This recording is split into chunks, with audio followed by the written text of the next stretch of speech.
What's going on? I am your girl V Coop. You know I'm in that piece in the V Coop to be exact. And right now we are about to get into our first comedy reaction.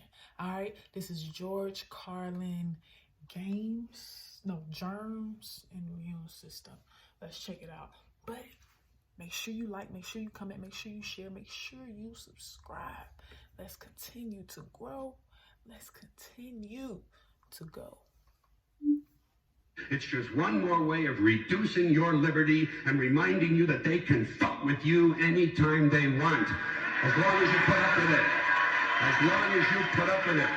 Which means, of course, anytime they want. Because that's what Americans do now. They're always willing to trade away a little of their freedom in exchange for the feeling, the illusion of security. What we have now is a completely neurotic population obsessed with security and safety and crime and drugs and cleanliness and hygiene and germs.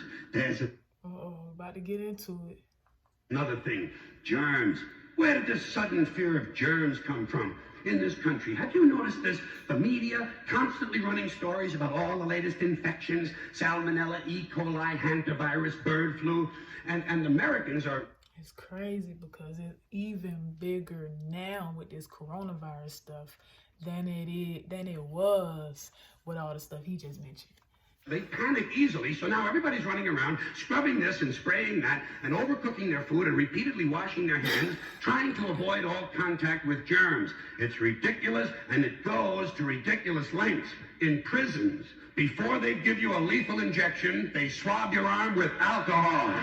Stop. Do they do that for real? After you try to kill somebody anyway? It's true. It's true. It's true. Well, they don't want you to get an infection. And you can see their point. Wouldn't want some guy to go to hell and be sick.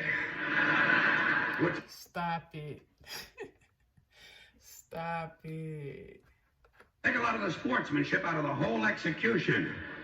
Fear of germs, why these fucking pussies? You can't even get a decent hamburger anymore. They cook the shit out of everything now because everybody's afraid of food poisoning. Hey, where's your... Man, I like mine's well done.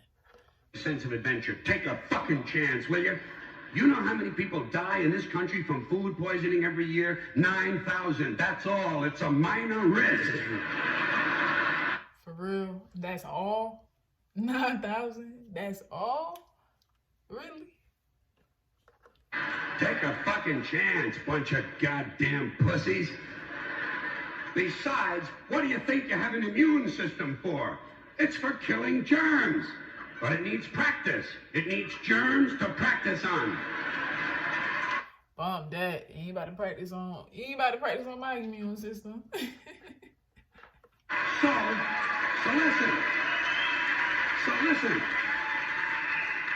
If you kill all the germs around you and live a completely sterile life, then when germs do come along, you're not going to be prepared. And never mind ordinary germs, what are you going to do when some super virus comes along that turns your vital organs into liquid shit? I'll tell you what you're going to do. You're going to get sick, you're going to die, and you're going to deserve it because you're fucking weak and you got a fucking weak immune system. Now, which is why I ain't playing with mine. I ain't playing. High metabolism, but I can get sick in a second, so I ain't playing with y'all.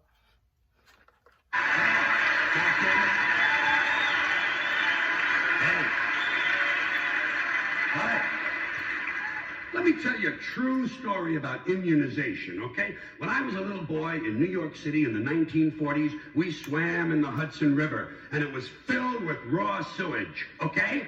We swam in raw sewage, you know, to cool off. I mean, I can smell it now.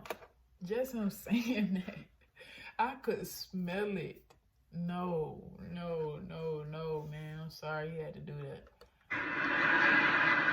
And at that time, the big fear was polio. Thousands of kids died from polio every year. But you know something? In my neighborhood, no one ever got polio. No one, ever. You know why? Because we swam in raw sewage. It strengthened our immune systems.